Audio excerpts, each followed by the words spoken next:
Hey, what's up, everybody? Welcome back to a new Model Car Culture Podcast, episode number 280, brought to you by Skill Riders. I am your host, Edgar Vergara, aka 65 Lokes. Solo episode tonight, and got a few topics we're going to be getting into. So, before that, as you can see behind me, we have the container that we recorded earlier. The video's already up, and then we're also working on the VW. From the last time we did the podcast last week with the guys, we were talking about the VWs. That was big in the subject. And during the recording, I was on eBay and bought the kit. It came in and it is here. And, I'll show you guys a little bit more a little later as to what's going on with it.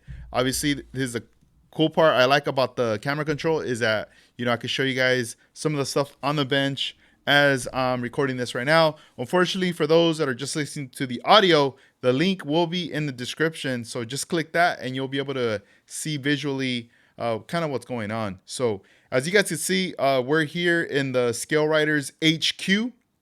It's pretty much my garage, but I like calling it that. It sounds nice and fancy. Switching it up here and there, always changing the camera angles here, there, always trying to see what is it that needs to be done to make things better. A lot of the times I'm looking at my videos and I'm going, oh man, I don't like this, I don't like that, and I start switching stuff up. So we got 4 cameras right now. Obviously we're using the one right here, the main camera, but then the other 2 are on the bench, and then also got another one here on the table. And just been really busy all this week. I didn't have anybody scheduled. We just got started the month of January. We got shows lined up. We have builds that we have to complete, and also content that needs to be created. And there's just so much. I've been thinking about this a lot, and going back to some months ago, I moved to this place in May. Since that time to now, it's been consistent, just working on stuff every week. If I'm not building, I'm recording. If I'm not recording, I'm reading something, researching something, buying something. Everything is connected, model wise, right? But for me to be able to do all that, there has to be a balance, right? A balance between family, between friends, between the day job at work, and also aside from all that is the world around the hobby, and prior to May, let's go back. So beginning of last year, leading up to May, I didn't have this kind of space. I was very limited. And even for that, I kind of stopped. It was almost like a little hiatus in creating types of content that I wanted to create, It just felt one of those things like if I had my hands tied behind my back, As far as building, same thing, kind of limited on the builds. Everything kind of just dragged along. So during this whole waiting period, it was more about thinking, all right, what do I need? What do I want to do next, and what needs to be done? What hasn't been done? What do I need to do to get myself back in the scene, bring everything back up to speed, and also spread the message and inspire? I started to think about all these things during that period of time. And when it came to the time of all right, cool, we found this spot right here. And when I walked into this room or the garage, I visually was already looking at everything and was like, all right, I'm starting to get some ideas of what I need to do and get situated. So this way we could get started and get right into it, because once it was May, I was like, all right, if I don't have a PC or cameras, let me start with my phone, right? Back to basics. Phone. All right, let me get a little mic. Now let me get a little stand. And you start getting all these things. But on top of all that, I was like, you know what? I know that the technology, everything has advanced. Everything is so advanced. There's streamers, there's gamers, there's Twitch, there's this whole world, right? And I'm going man, I need to find out what are they using to bring it into our world, right? Because everybody is building, taking photos. Some people make YouTube videos, but then on Instagram, some people don't do YouTube. And from all this time, I'm starting to learn the pattern. And well, not really a pattern. It's more like I look at each platform like a different world, you know? And I notice that like for myself, I do all the platforms. You know, I like being like everywhere, right? Because I have friends in one area that don't do the other apps, and then I have friends here that don't do these apps, and then this friend over here didn't do that app. So I'm like, all right, to connect with certain people, I kind of have to be like everywhere. I can't just be in the one, you know. So from Instagram, you know, back then it was like photo heavy. Obviously, there was a big change with it the last like 2 to 3 years with the videos, with the reels, the shorts, all this stuff. That stuff is the thing that reaches more people outside of the scene, outside of model building. You know, it's like any of us. We turn on the phones. We first thing in the morning, we're looking at videos and stuff, and everything is fast paced. You skip it, you don't like it, you skip it, right? You see something for 10 seconds, 15 seconds, maybe 30 seconds, and then you skip it. You go on to the next. But a lot of times we're just being thrown like a lot of random things, right? A lot of random things are being thrown at us that maybe out of those 10 things, there's going to be that one thing that we're going to be like, oh, wait, let me go back to that. Let me see that channel, or let me see this. So there's all these little things, right, that end up happening. And I feel like that's kind of what happens with model building videos when they attract a viewer that might not even know about model building or is into cars, but they completely forgot. Oh yeah, the model cars. What the heck? Like I completely forgot about it. So that right there, I already knew. Like man, as soon as I start getting all my stuff, I need to start putting out videos. I need to start doing stuff.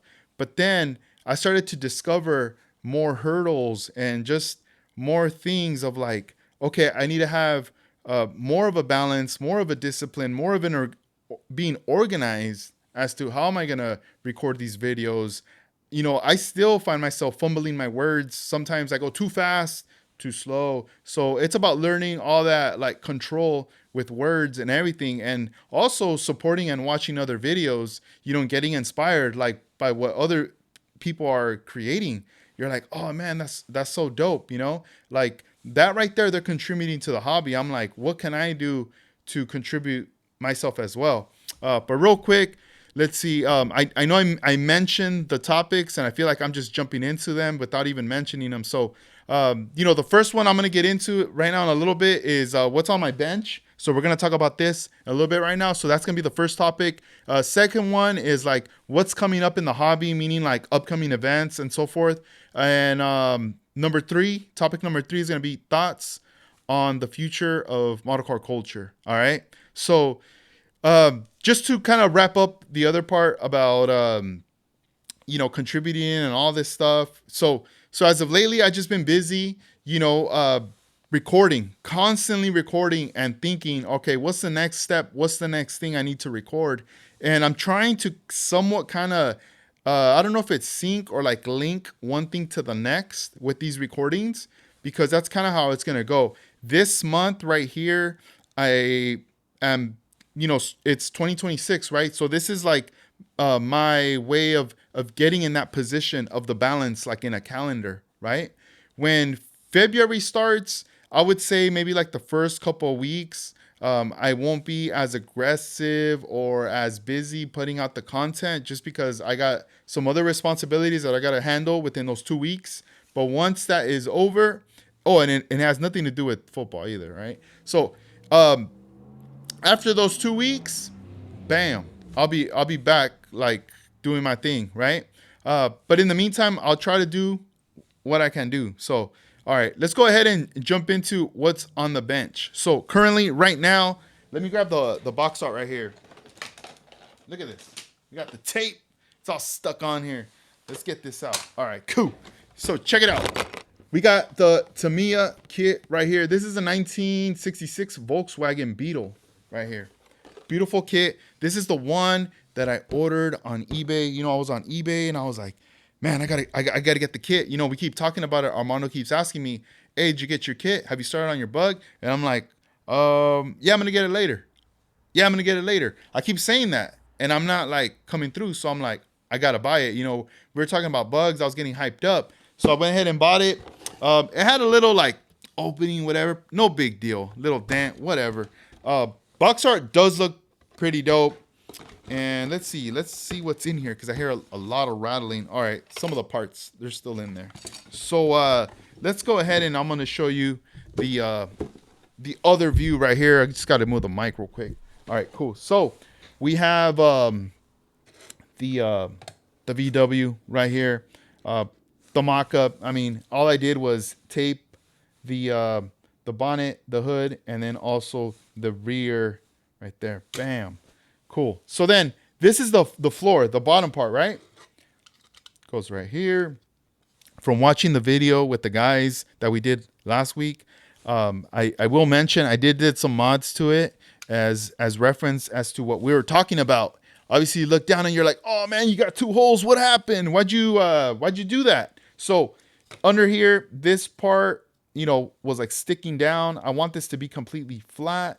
And seeing from what George was doing, I was like, "Oh man, I'm gonna have to like copy your idea right here and go ahead and do that." So went ahead and cut this out. I got my little drill pin vise, drilled this out, little hole, and then I got my nipper. I started just snipping away, and then from there, I had to bring out the heavier duty nippers right here. Started snipping everything around, and then I had to finalize stuff with this right here, this chisel.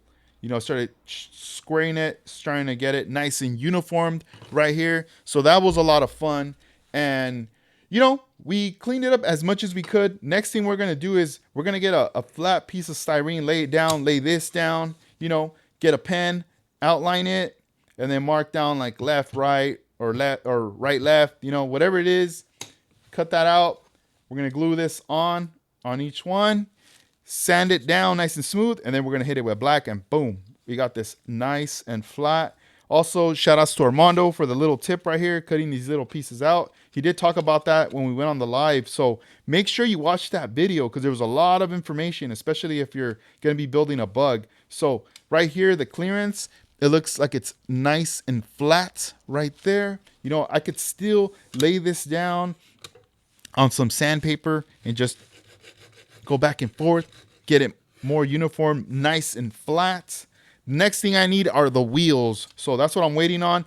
I would say this project, what's going to hold me really back is, I would say the mock-up of the wheels to get the right stance. That's going to be one of the things, right?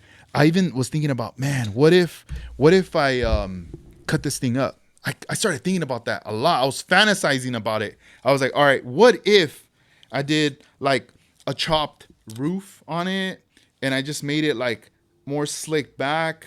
I took off this pillar and then I don't know, I would just make this like little teardrop right here and all this stuff. It started running through my mind, but then I started to do a search on like chopped Beetles and mods and everything, and I started finding some stuff and it started to look more bizarre and weird, and I was like, oh man, I don't know. It just didn't sit well with me. It looked weird to me. I don't know. I was thinking like, man, like it's a small car. It looks cool, but let's admire the roof. Let's admire all this stuff right here, because it's a small car. It's almost like if you saw a Merc and then you saw like a miniature size version of a Merc, it would look pretty weird, Even like we chop the roof and then we section it and you get it smaller, it's not gonna look like a car, So I'm appreciating all this. I'm gonna leave it alone.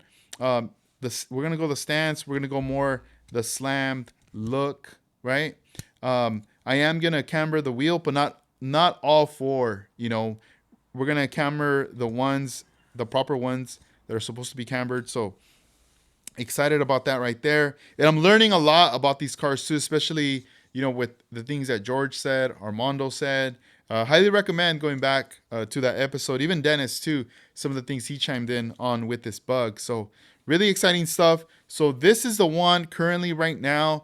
And one thing going back about the chopping. So another thing that's making me not want to go that route is because I'm pressed for time. I'm very limited on time. I don't have enough time to knock out some type of customization, have it done, and like, bam, here you go by May. It's just, I don't see it possible because I already know from my experience, once I start opening stuff up and I start going down that rabbit hole, it just keeps going deeper, deeper, deeper. And sometimes you feel like, man, I don't see the light no more at the end of the tunnel. Like it's just completely gone. It's like, bam, oh, what happened?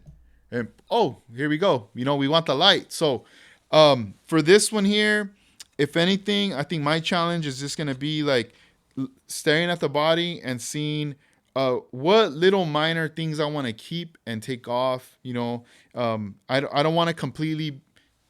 I don't know.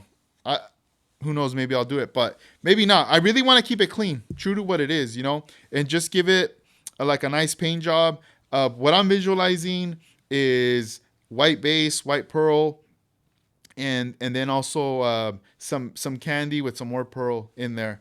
Just want to give it more like a clean kind of timeless style of paint job on this thing. As far as the color, I have not. I have to look through my candies to see what.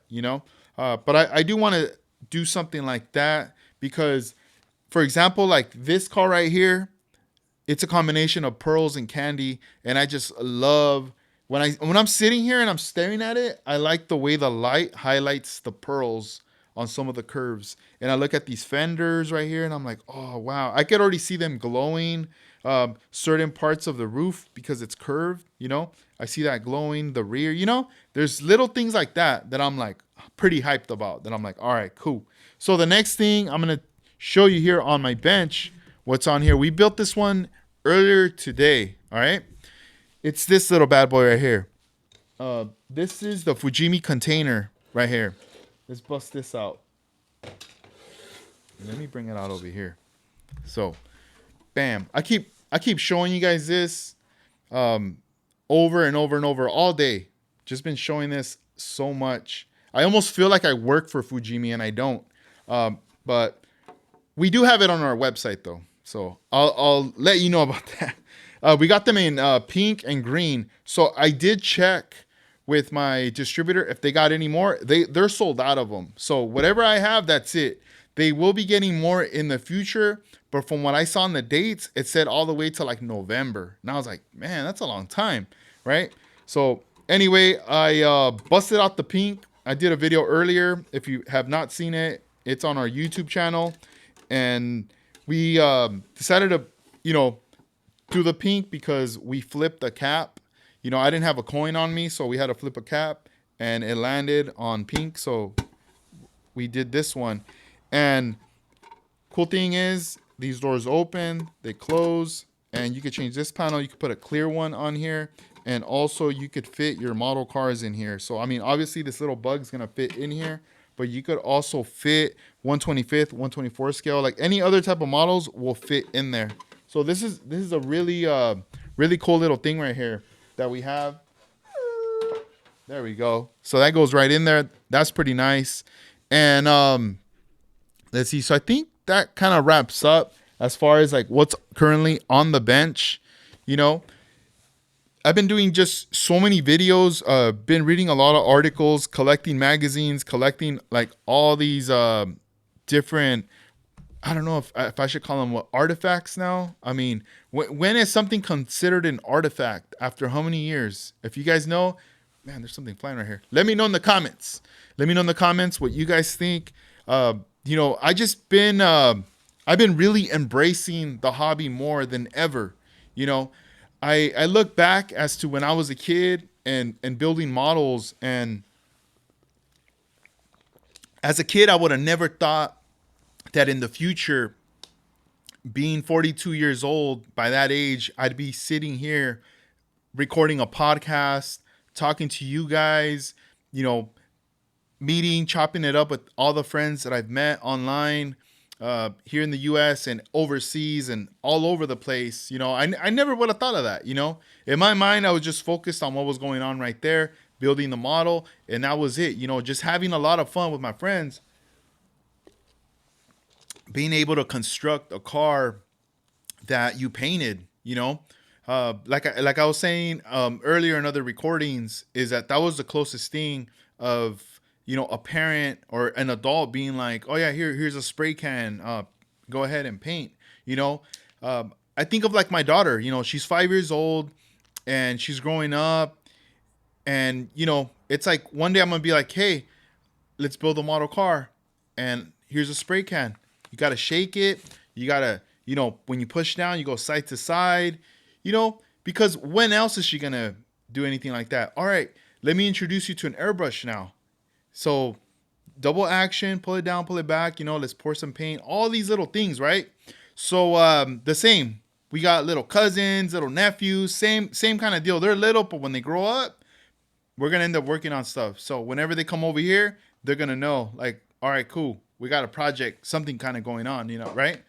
And as a kid, it's like it's fun, but it's also you're very unaware of a lot of things. You're truly aware of what's going on in the world, right? There's no internet, there's no phones.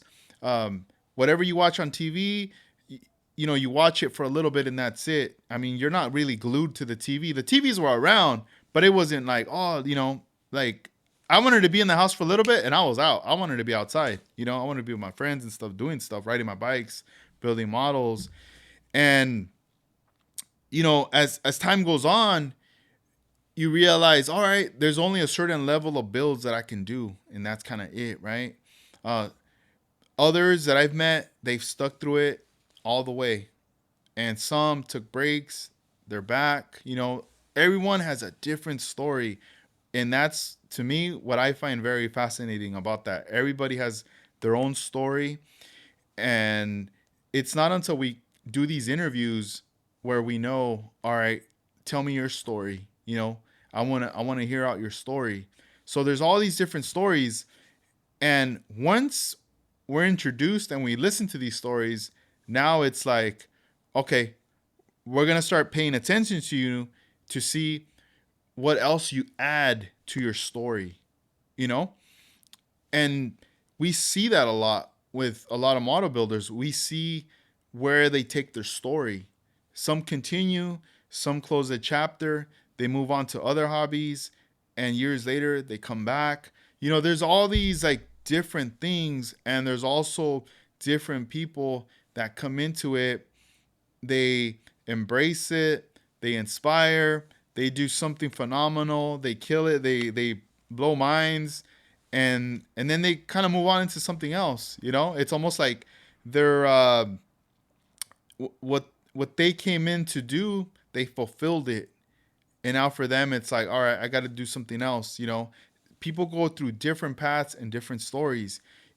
So over the years, it's just been one of those things where, uh, we've always heard the stories, people saying like, oh, like I don't like AMT. I don't like AMT because the kits are crap and this and that, or I don't like the warpage here or that. They're using old molds and this and that. And obviously, when people keep talking like that, it sounds very negative, right? That I'm sure some people go, oh, I'm not going to buy an AMT then. What's the good one? Oh, Tamiya Revell, right? You start getting all these different things. Even if you like a car and someone's telling you, oh, it sucks, you have to make a decision. Damn, am I going to buy it or not? Because he just said it sucked. It's the same like a new movie comes out and you're like, oh, I really want to watch this movie. And then someone tells you, oh, it sucks. And back then, you would be like, all right, I'm not watching it then because, he said it sucked. And over the time, you learn, wait a minute, like, he's not into the stuff I'm into, or maybe it sucks to him, but I know for me, it's not going to suck, or you watch it and you go, dude, that movie was dope. What do you mean it sucked? That movie wasn't whack. Like, what was it that made it suck? Oh, it's because I don't like the actor. Oh, come on, man. It's all these different things, right? So that was always like a thing, right? Like, why is it that no one likes this, or what's going on? But then I look back and I go, man, like all the kits I was building was AMT. It wasn't until later Monogram popped in the scene, and then later Revell. I started buying that. I mean, Revell's always been around, but I wasn't buying too much of that stuff. I was finding more the AMT stuff. It's like a lot of the kits with the gray background. A lot of the 90s box artwork leading up to the 2000s, you know? And like just like over time, you know, I start learning all these things, I start coming across things. And when I started and now as an adult looking at the Lowrider Bicycle magazine, that was a big eye opener. That was like like it brought me back to when I was a kid, being blown away about what they were doing. But now as an adult, I still have that of like wonderness of like whoa, right? Some stuff I could already now start to somewhat tell, like, oh, okay, I could identify what they used here or what they used there, right? But my thing was still like, well, what inspired them? Like, how did this happen? I want to go backwards, like more, right? And that was somewhat of a mystery, you know. And a lot of the times with a lot of the modelers that were creating models at the time, some of them already had one to one. They grew up around it. We've heard all these endless stories that we recorded with the podcast, right? So there's a lot of info there. And that right there sparked, and I felt like it started my journey into researching, into finding out, why did this end, how long did this go for, and how did this all get started, right? All these questions. And later in time, I was just like looking stuff up online, and all of a sudden I came across a group on Facebook called Scale Survivors, and I started seeing other stuff, and I started seeing all this vintage stuff from back then. And I was like, huh, that caught my attention right away, you know? And when I went to the Acme show, that was another thing. That was a very important show that I feel like in my timeline that I went to, because when when I went to Japan, that was another timeline where something like like a light switch, like just something turned on my mind even more, and was like, all right, we got to crank this up. Acme, the same thing. We got to crank this up. That energy, idea, enthusiasm was like lit up again. And at the same time being there, I started to see the different styles, the different types of builds that I was like, wow, like totally different, right? This is totally on another level. And at the same time, I was like destined, like more like, man, I want to buy this kit, that kit, like different types of kits. I can't just stay to the same thing, you know? That show is where I bought my first vintage kits. Bought a Johan for the first time. I bought an AMT, the 58 Impala, and I also got another Johan kit, the Sox and Martin right up there, the Barracuda. So, you know, when I brought home those kits, I was like looking at them. I did some videos where I did kind of like a little inventory, kind of like just showing you what I got, flipping through them and everything. And I was like just really admiring, and I felt like I was in a time machine. Like I went back and I was trying to think of that era, and just trying to think, like, comparing what all the stuff we have now compared to that time. They didn't have all that and everything. And I was just really appreciating everything. That right there sparked another interest addition to the hobby that I'm in. And I started seeking and digging for old stuff from the past. And that from there is what led into buying magazines. It's led into buying vintage paints, cans, starting to get into materials that were used on the models. I've acquired some more vintage model kits that I've shared on my YouTube videos, and the journey continues. It does not end. Back then when I used to go to NNL, there would be vendors there selling vintage, and all that was always overlooked. I would just walk by and like look at the stuff, and I'd be like, oh wow, they want $200 for that. Oh wow, 150 or oh 100. Okay. And I would just keep walking. I wasn't at an awe about it, right? I was just like, cuz I didn't know. I didn't know anything, and I remember asking Juan, "Hey, what's up with these kits? Why are they so much?" And he would be like, "Oh, they're vintage." You know? Um but that was it, I wasn't really like looking too deep into it. I was just like, "All right, cool." And still to this day, you go to shows and you see the kids and it's just like, oh, whatever.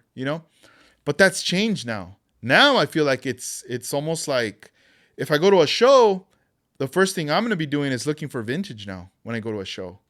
And if I see a booth, I'm gonna be and they have tons of stuff. The first question that I'm gonna ask is, do you have any vintage stuff?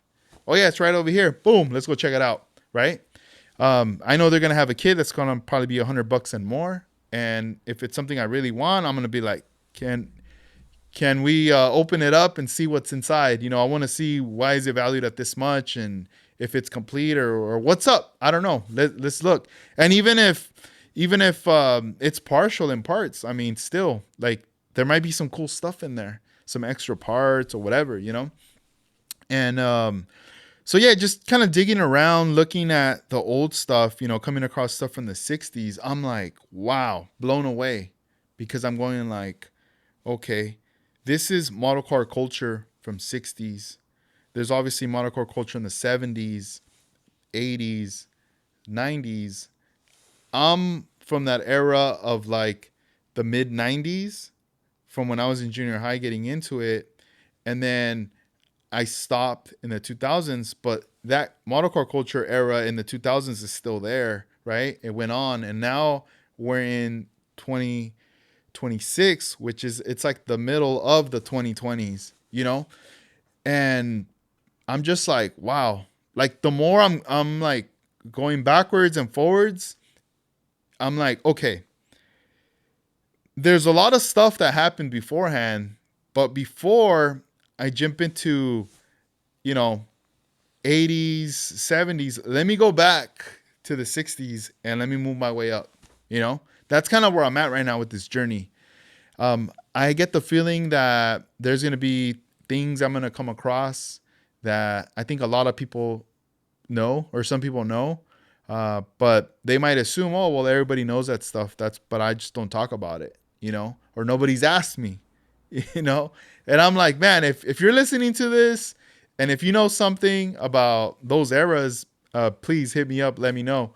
I'm really interested in knowing more about those eras back then. So a lot of that stuff, it's what's making me more excited about what I'm doing. I know, I'm making content. I have an online store. I have this and I have that and da da da. Right, but it's like it's truly it's a lot of fun. I really like this because not only from doing all this stuff, it's putting me in a position where I need to record my videos. I need to learn about writing. I need to learn about editing, right? Sharpen up those skills. At the same time, it's even put me back into my recording programs. Now I'm back recording, producing some music for like the intro that you've been hearing on my videos. Like I made that beat. There's other beats I have coming up.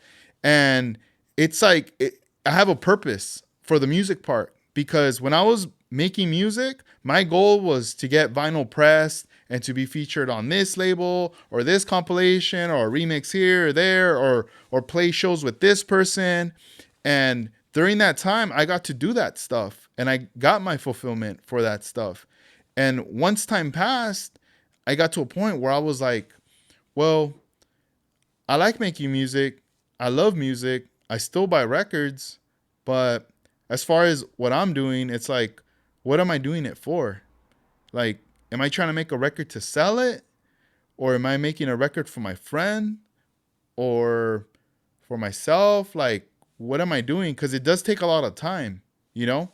And I felt like that chapter for what I was doing back then was done. Like, so I'm like, okay, I learned these skills from that, but what can I do now with that, you know? And Now with what I'm doing, it's like it just brought me back to it. I'm like, hell yeah. Like when I'm getting into it, and even my friends, I talked to some of my friends that are still doing music. Some don't anymore. And we still geek out and talk about the past and like the programs and equipment that we used. And and now I'm just telling them, yo, like before I was very like, oh, it's got to sound like this. That now, nah. Now, like, I already know what's going down and what I need to do. I don't have to depend on anybody. And that's kind of what's happening. It's like with what I'm doing, it's like, um, I I just want to keep because I work at a fast pace, so I don't want to like be doing something where I have to depend on a person or a group of people to finish something up, right? And I just hey, we got to do it. Come on, because if we don't do that, then it doesn't happen. I've already learned this so much. Um, I have friends that are perfectionists with videos, with music, and other stuff, and they always trip out. Oh man, like you're always busy, or you always got these opportunities, and I didn't. Well, because you never put nothing out. That's the problem. You got to put it out, even if you go, oh man, I messed up, or oh that thing was off, the sound was off, or this was too loud, or whatever. It don't matter. Put it out, fix it later, and that's kind of the same, right? I'm putting out videos, I'm putting stuff, and I look at some of the old videos and I go, oof, like that video. I don't like the lighting, I don't like this and that, but that's it. It's out. Whatever. Let's move forward. I don't think anybody's gonna go back and watch that. Maybe, maybe not. Who knows? But we got to keep it moving. And it's the same with building. We have these projects, we open them up, we start working on them. We're either going to push through them or we're going to be so perfectionist that we're never going to put them out. Never. For anybody to enjoy, and then we're just going to sit back and be like, oh man, that guy always wins. Oh man, that guy's always getting recognized. Oh man, why is that guy always, what about me? That right there, you're doing it the wrong way. I'm just using that as an analogy because I've seen that with music on the world of that with my friends, right? And I would hate for people to feel like that and go through that now with model building. This is a time. I keep telling people, this is a time. What are we waiting for? What are you waiting for? There's a lot of noise. There's a lot of chaos around the world and everywhere. But that has existed all the time. When you were born, when I was born, it's always existed. It's always existed, right? But we could turn off the TV. We could turn this off. We could turn off the lights. We could turn off whatever we want to turn off, right? We don't have to be glued to our phones. We don't have to be glued to this or glued to that, right? We stick to what we want to do to keep us happy, to keep us sane, to keep us going, to keep us motivated, right? To get the gears running and everything. All this stuff is not just model building. It's bigger than that, It's definitely a support group. It's definitely just like a big thing that helps us out, And if people don't see it like that, it's gonna take time, but you will see it one day. It takes time. I don't know when, but it's gonna happen, and it's gonna take time. And sometimes people waste time focusing on the things they shouldn't, right? Instead of focusing what's in front of them. When we get on this bench, we focus on what's in front of us, right? I look at this bench and I go, oh man, all right. Well, if I need to finish a build, I need to clean this table. I need to put this away, that away, this away, that away. I got to clear the whole thing, right? And I also got to get the room right, Got to make sure it's clean. Got to make sure if I'm going to airbrush or if I'm going to do this, that, like play some music, do whatever gets you going. Watch a video, play a video, whatever you want to do. But this is the time right now, People might be like, oh, well, I'm bored. You know what? I've been building so long. I'm bored, Yeah, it happens. It's going to happen. But you need to find a way to get out of that boredness, If you're like, Man, I've been building nothing but the same kind of car all the time. All I build is JDM. That's it. But I'm tired of it. I'm tired of building Sylvias, GTRs.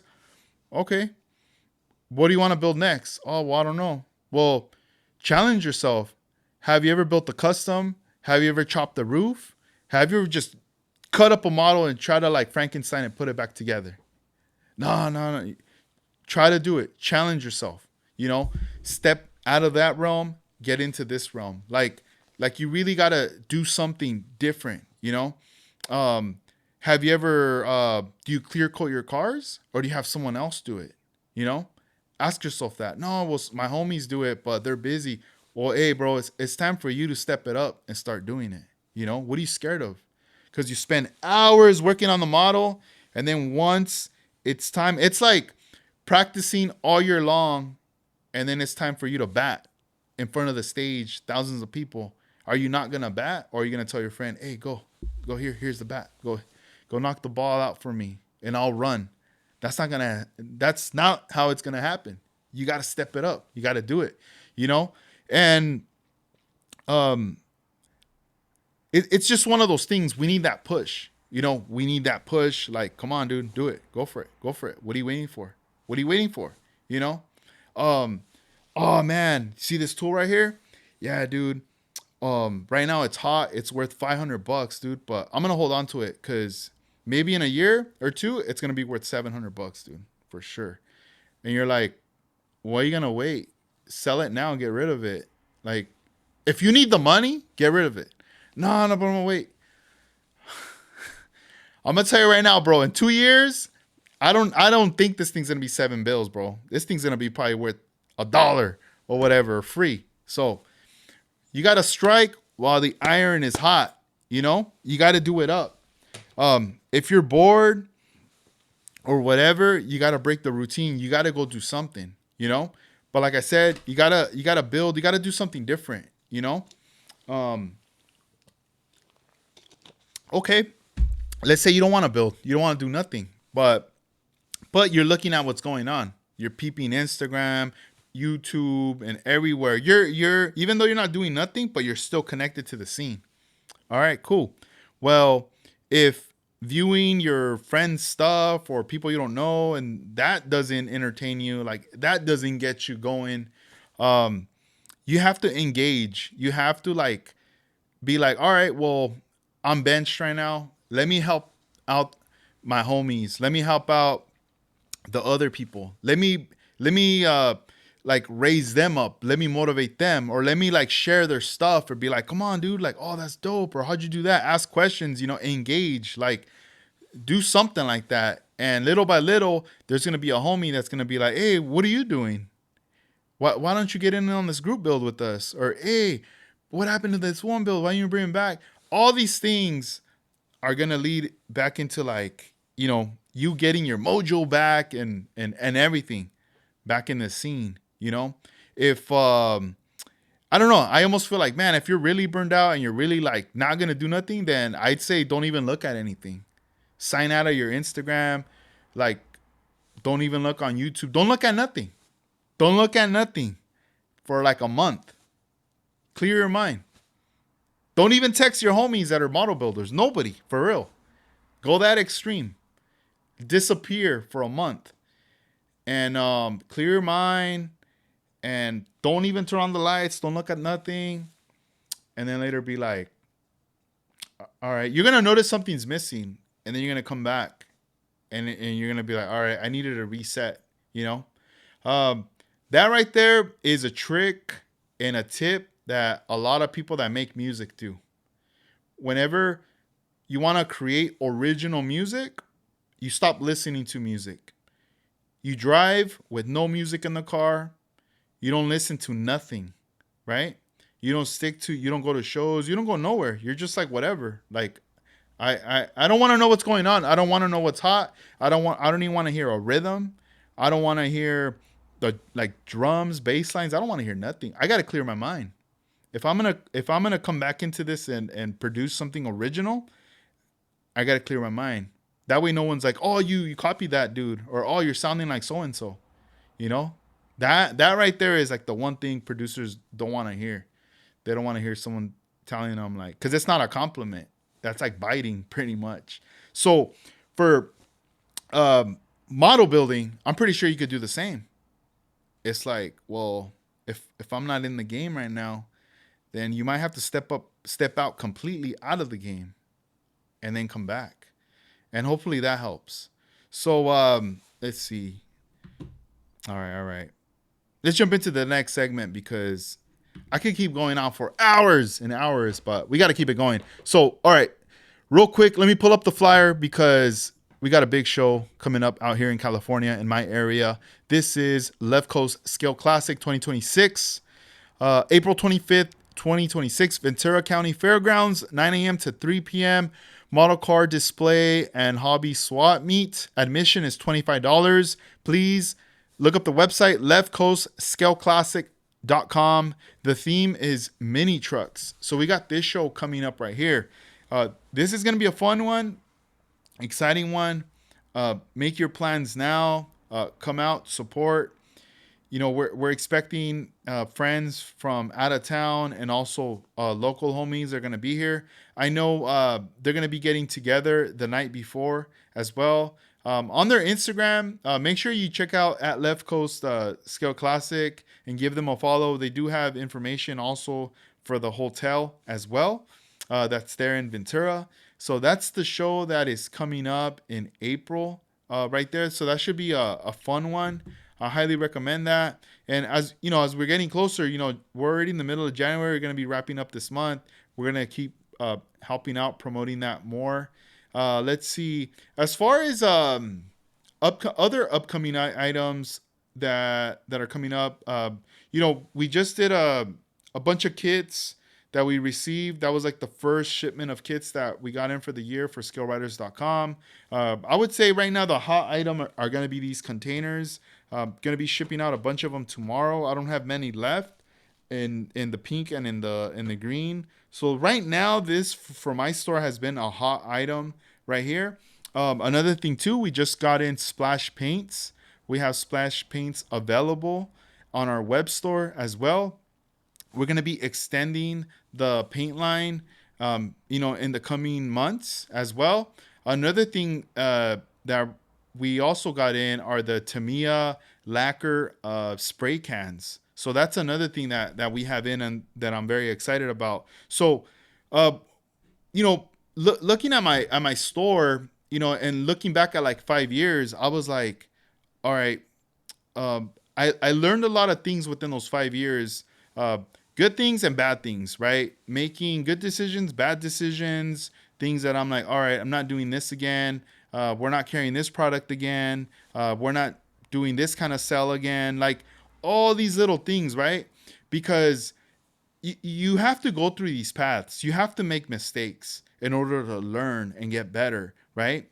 In order for the Scale Writers store to exist, for me to be able to buy product, sell product, rebuy more product, and sell product and keep that going, I have to make the right decisions as how I steer the ship, you know? And if I keep making bad decisions, then it's not going to work out. And then that's going to be the end of the online store, right?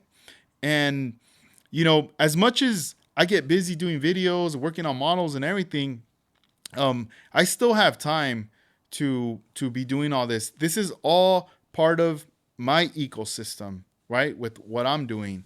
So for the scale writers, you know, and you know, as far as I started thinking about this, and I was like, all right, I know I have a lot of friends and people that I've met that are experienced model builders, and as much as we want people to get into the hobby, right? That's the end goal. We want more people to come in, younger people, obviously. I'm like, well, how's this gonna happen if when they step into my store, all they see is like things more for the advanced, right? And not much for the novice, someone that's new stepping into it.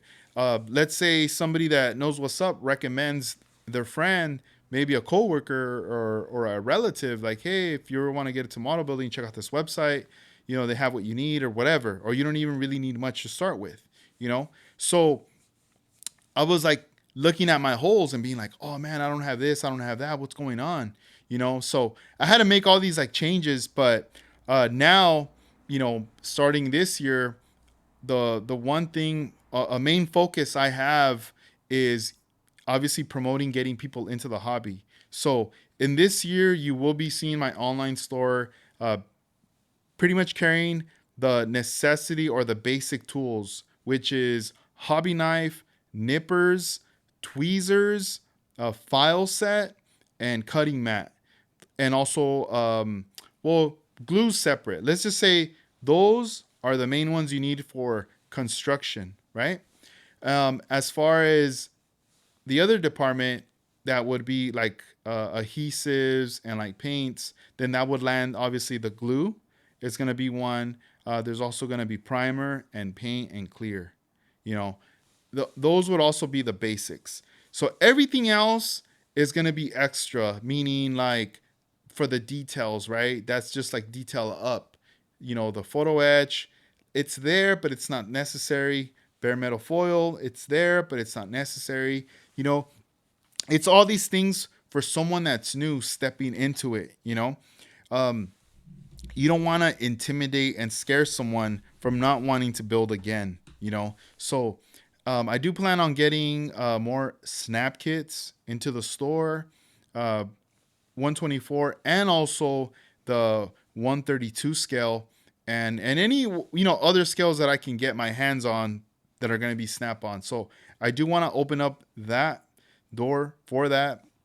As far as the paints, I started thinking like, okay, cool. Well, I need paints and rattle cans. I have the primers, but I need the rattle can paints too. So this way, if somebody picks up a kit, if they can pick up a primer, paint, and a clear, all from the same paint line, then they should be able to build and paint that model and complete it. You know, the same with the tools. You don't need. I have it. And a lot of my friends, we have extensive amount of tools because over time you acquire them. You want to take your builds to that next level. You're going more with the advanced. But for anybody starting out, you really don't need that.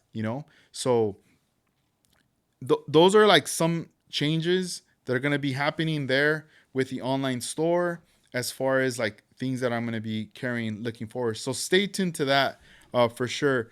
Let me see what else. All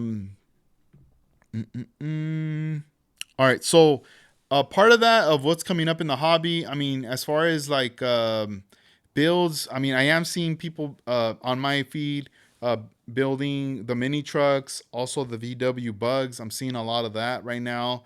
And also, a lot of like muscle cars too. A little bit of lowriders, not too much. Uh, but I am seeing those ones I mentioned right now, those three. So that's something I see coming up. Uh, and but yeah, if whatever you guys are building, let me know in the comments. Drop a line in the comments. That way I could kind of get an idea of what else is going on out there that maybe I'm missing out on. I got to check that out. And let's see.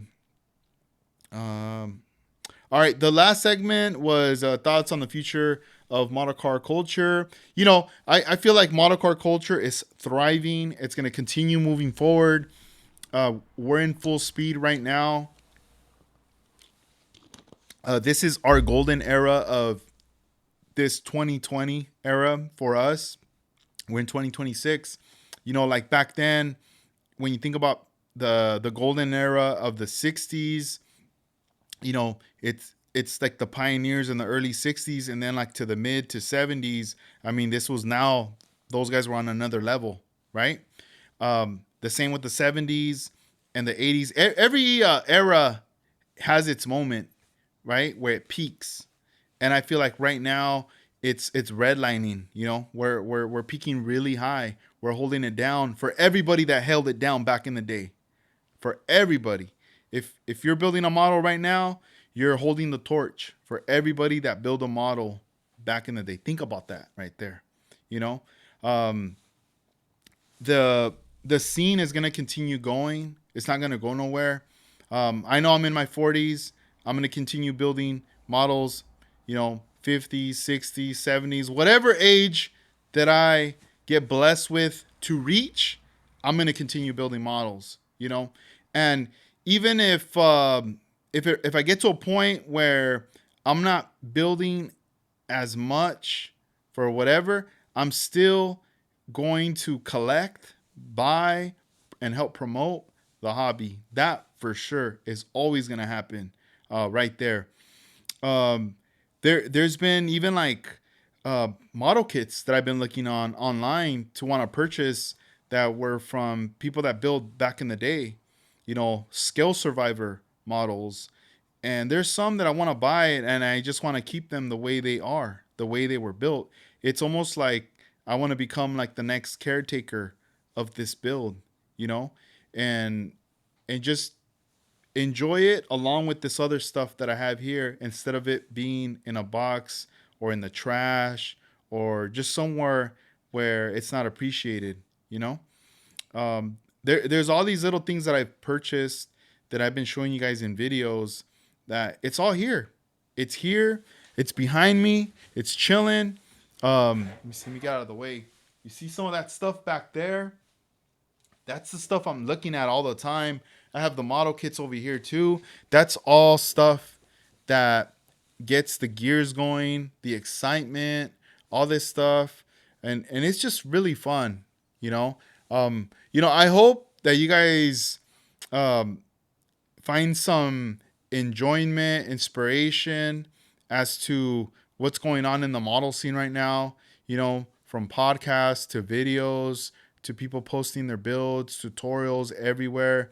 Right now, everybody is everywhere right now, and that's good. Like, we have to be everywhere. We have to post, and we have to do this and that. The one thing I would recommend right now for anybody who's building models and wants to step into promoting it more, contributing to the hobby in other ways, I would definitely recommend make videos, short form, long form style content, and just put them up wherever you want to put them up. Right now, all the platforms accept video, so that's really dope right now. If you want to do tutorials, whatever you want to do, this is the time. Like I say, what are we waiting for? You know, um, I'm enjoying and I'm going with the flow of my timeline right now with what's going on, and I hope you guys are too. And just do something that you could handle, that you could balance out. If it's becoming too much and you're going too much out of your way, then you might have to like sit back and really see like, okay, I need to find the right time of when I could build, you know. Always put your priorities first, always put your family first, your job first. Put whatever is your priority, your pets, I don't know. Whatever your priority is, uh, set that first and then figure out the time which is the right time that's going to work out for you to build a model. At the same time, if you're like very responsible, you're a super responsible person, so much that you don't give yourself time, but you want to do this. I feel like you just need to have communication, either with your significant other, your family. You need to have communication, and you need to be able to express that you need some time as well to yourself to be able to do this, so then you could continue on and function doing the other stuff. Because I know sometimes we do so much and then we don't have time, and it's like, oh man. I've been in situations like that, where I couldn't do this, I couldn't do that, just because I was like being very responsible times 1,000. You know what I mean? Like, that was my way. I'm still like that, but now I know my areas of where I could come in and do this and that, and also when to draw the line on in the sand, and be like, all right, like we need to figure this out, So this way everything works out, because everything has to be a balance. Everything has to have a balance. Um, But yeah, right now, you know, I have the opportunity to work at night and do stuff here and there and record and do more of practicing storytelling, recording. And I'm learning all that, you know. Behind me, this is a camera right here. We got another one right here. So it's like learning the controls of recording different angles, editing it all, and then like storytelling or storytelling live in the fly, you know, all that kind of stuff. It takes time and practice, you know, and little by little, we're kind of holding it down right there, you know, little by little. We're still learning, you know, but I know that in the future we will be good at this. We'll be, you know, the same with you guys. I know you guys are going to be professionals at doing with what you're doing, and I know in the future there's going to be more people stepping into the scene, more people that are going to help and promote, and we're going to be like, oh man, where were you all this time? Now you're here. Let's go ahead and move forward with it, you know. So I hope you guys enjoyed this episode. We're going to wrap this one up. You know, we got all this stuff we're going to be working on, and do expect some more videos and content and so forth. So this is episode 280, Model Car Culture Podcast. And this is Edgar checking out. All right, guys. So have a good one. Peace out. Stay tuned for the, you know, next week and so forth. All right. Have a good one. Take care. Later.